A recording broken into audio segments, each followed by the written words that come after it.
stories for Tuesday, June 18th. I'm your host, Daniel Hill. I'm still annoyed at Instagram because of the last episode that I posted. If you didn't have a chance to listen, go back, check it out. I do a deep dive into a recent podcast interview that Adam Mosseri did, explaining why it's not really in Instagram's best interests to pay creators for the work that they do. Let's do some TikTok news first. Wired magazine posted an interview with someone named Frank McCourt. This is not a person that I'm familiar with, but he's the former owner of the Los Angeles Dodgers baseball team. He acquired most of his wealth through real estate, and he announced last month that he is mounting a bid to purchase TikTok from the Chinese company that owns it, ByteDance. Frank McCourt has a vision. I'm going to explain it in a second, but what he is doing right now is bringing together foundations, investors, and others who share his vision of a more fair and open web. The initiative is called Project Liberty, and this all centers around the idea that closed platforms like Facebook and Twitter hold too much power over what we see online. When this Project Liberty initiative was formed in 2021, it started creating an open protocol called the Decentralized Social Networking Protocol, or DSNP, as a solution. Frank McCourt gave a quote to Wired, quote, "The whole American project is based on our ability to be in charge of our lives and have, first of all, agency, autonomy, choice, and liberty, and our rights have been stripped away from us by these big platforms." End quote. Here's the important concept. Instead of starting over each time with a new social media platform as one becomes more popular or potentially gets shut down, protocols like the Decentralized Social Networking Protocol would enable you to bring your social graph of friends and followers to another app that suits your taste better. There's a really good quote in this Wired article from Audrey Tang, who's the former Minister of Digital Affairs of Taiwan. Audrey is part of this Project Liberty Institute, and she gives this quote, "Having more than one email provider choice or more than one browser experience makes the World Web Service experience better." End quote. So potentially, this would be the same kind of concept, the way we can use Gmail or Yahoo Mail or your own mail provider or whatever you want. All of those allow you to email the people that you want. So it would be the exact same thing on social media platforms. You could be on whatever platform you want and connect with whoever you want to connect with. The idea here is for the Project Liberty initiative to purchase TikTok and then migrate it over to this decentralized social media platform. Then it could scale quickly, and that would make this DSNP protocol more competitive against other protocols. It's a really good idea. I'm very interested in tracking this, and I'll continue to keep you updated as it progresses. In other TikTok-related news, ByteDance, TikTok's parent company, has released a new app called Whee. It's WHEE. It's not currently available in the US, but it's live in over a dozen countries.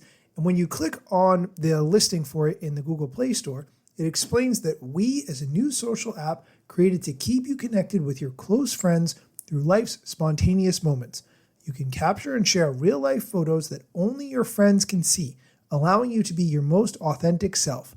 Whee is the best place for close friends to share life moments. As a reminder, TikTok recently launched TikTok Notes, which is an Instagram-like app for sharing photos and texts.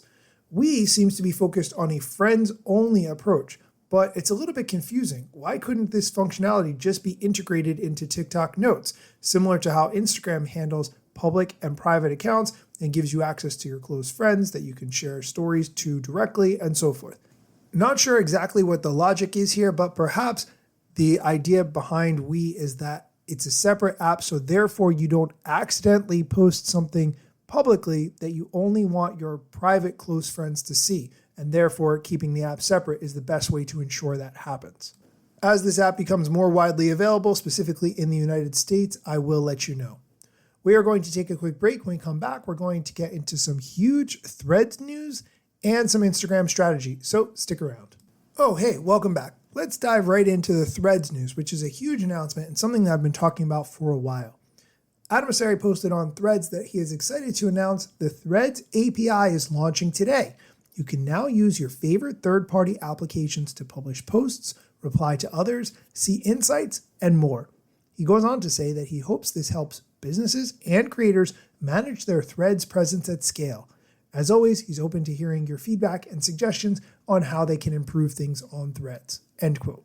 In a blog post on developers.facebook.com, there's more details about the Threads API, and what's most important are which partners are already working with the Threads API.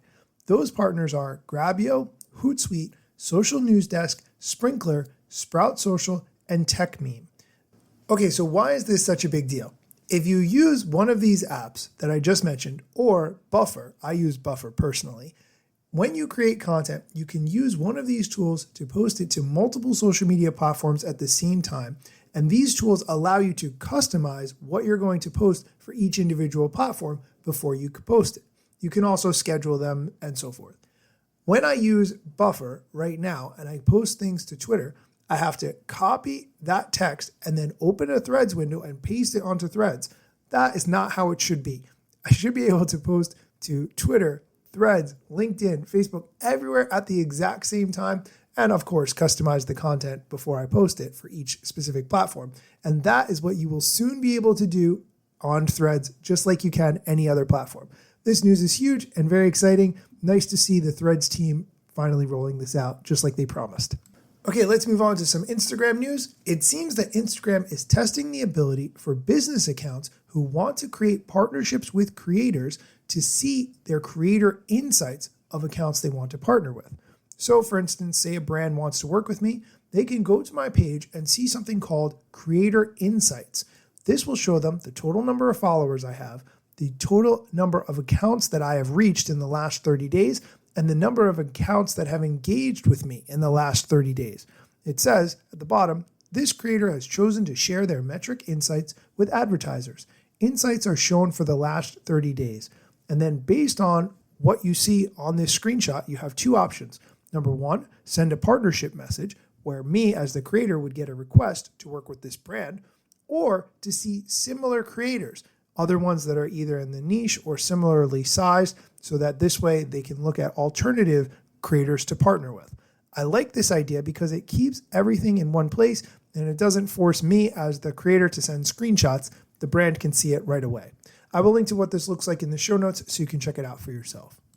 And lastly, Carly Lynn, who works on the Instagram Creator Partnerships team at Meta, shared some insights to the @Creators account all about hashtags. Here's the clip. Hi everyone, I'm Carly from Instagram, here to talk to you about hashtags. We know there's a lot of myths out there about how hashtags work, so here's the real deal. Though hashtags can help your content get discovered, you shouldn't add a bunch of hashtags just to try to maximize your reach. The quality of your hashtags matters much more than the quantity. You should try to be very intentional with the hashtags you include and focus only on the ones that are relevant to the content you're publishing. For example, if you're a beauty creator, use all of the beauty-related hashtags to help people interested in beauty find the content that they like. Don't spam your captions with too many irrelevant or generic hashtags like hashtag Reels or hashtag Explore. Those types of hashtags don't actually help your content appear in places like the Explore page and could even, in fact, hurt your content's performance. Instagram looks at how often people are engaging with your content as a signal to decide whether to recommend it to more or fewer people. Though content with a broad and irrelevant hashtag may appear to more people at first, if your content isn't effective at engaging that initial audience, that could actually end up hurting your overall performance of your post in the long run. There's no magic number when it comes to hashtags, but we recommend using only a handful of extremely relevant hashtags. So think more like 5 than 20. For some reason, that clip kind of ended abruptly, but I think you get the concept, and it's nice to have this clear message from the Instagram @Creators account. That is going to do it for today's episode. As always, thank you so much for listening, and be sure to come back next time for more social media news, strategy, or other things that you need to know. Let me tell you a couple things that you should know about me. A product manager but do not have a bachelor's degree, but actually that's factually a fraction of me. Another fraction's posting content irregular and irrationally. Still probably won't get a job at the Gram. They forgot, they don't know, or don't care who I am. That's why you never see me at the parties and events. My lack of followers must make me irrelevant. Don't have a course, a book to sell to make a bag of grand. Not a social media marketer, don't represent any brands. Plain to see, don't have an agency, but I got a lot of spam. Just putting in my work without the glitz and glam. Won't catch me eating fish unless it's shrimp or clam. No six pack, no risk that, there's a gym card in my hand. Don't have a full-time job, but I got a lot of plans. Stay plotting, dropping knowledge on TikTok and Instagram.